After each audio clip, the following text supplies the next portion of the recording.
Welcome to Copilot Podcasts. You know what's funnier than a fox? Two foxes fighting over the same territory.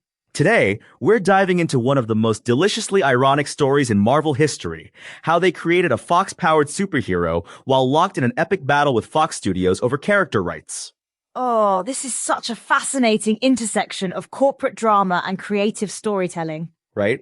So picture this, it's 2014, Marvel's desperately trying to get their characters back from Fox, and what do? They create White Fox, a Korean superhero with mystical fox powers. The timing couldn't have been more perfect, or more ironic. Let's back up a bit. Can you tell us about White Fox herself? Absolutely. White Fox, or Amy Han, first appeared in Avengers Electric Rain in October 2014. She's based on the Korean legend of the nine-tailed fox, or Kumiho. Wait, Nine Tails? That sounds familiar. Yeah, it's actually a fascinating piece of Asian mythology that appears in various forms across different cultures. In Korea, these Kumiho are shape-shifting foxes with incredible powers. And Marvel created her right in the middle of their fight with Fox over character rights? Exactly, while they were literally trying to starve Fox out of merchandising rights for X-Men Days of Future Past. Hold up, they were doing what now? Oh yeah, Marvel played hardball. They refused to lease Fox the merchandising rights for Days of Future Past. No Wolverine action figures, no Magneto toys, nothing.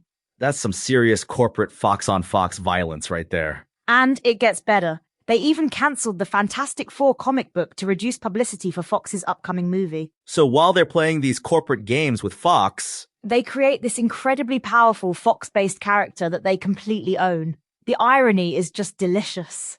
And White Fox turned out to be quite successful, right?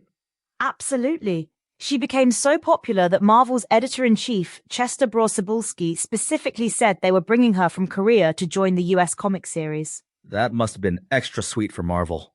Oh yeah. Here they were, fighting Fox over existing characters while creating new successful ones like White Fox. Let's talk about her powers. What can she do? She's got superhuman strength, speed, and agility. Plus, she can communicate with animals, especially white foxes, and she can transform into a giant nine-tailed fox. And she's got quite a backstory too, right? Yeah, she's actually the last of the Kumiho. Her mother was killed by these three-legged dogs called Samjokgu that hunted her kind to near extinction. Kind of like how Fox was trying to maintain their grip on Marvel characters. The parallels are pretty striking when you think about it. So how long did this Fox-Marvel standoff last? Well, it all came to an end in 2019 when Disney acquired Fox for about $71.3 billion. Billion with a B? That's some expensive fox hunting.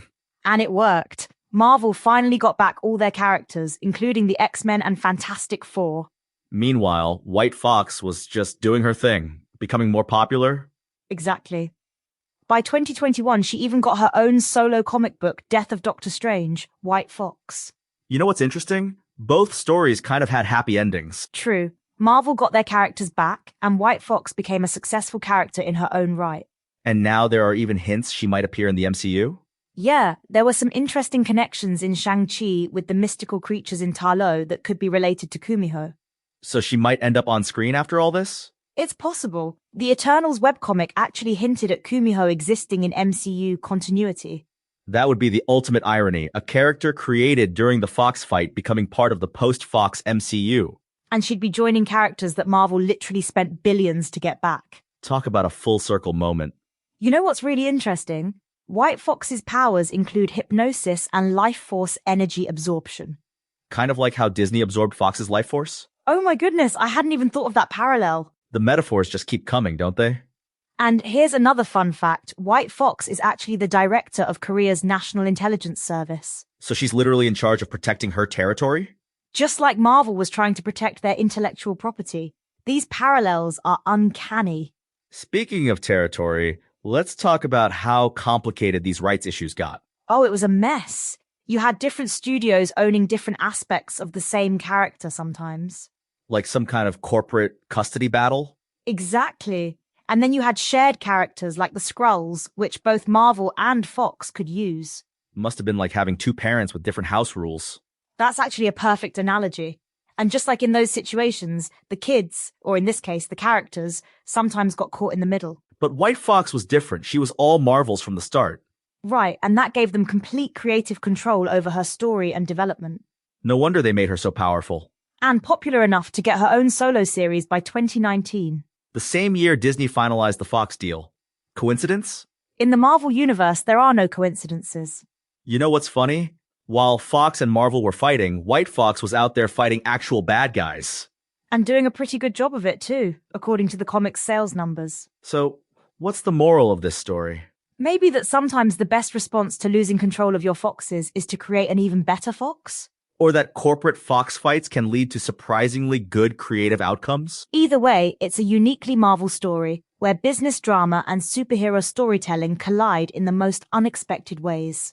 And with that perfectly foxy conclusion, we've come to the end of today's episode of Copilot Podcasts. Remember, folks, sometimes when you're outfoxed, the best response is to create your own fox.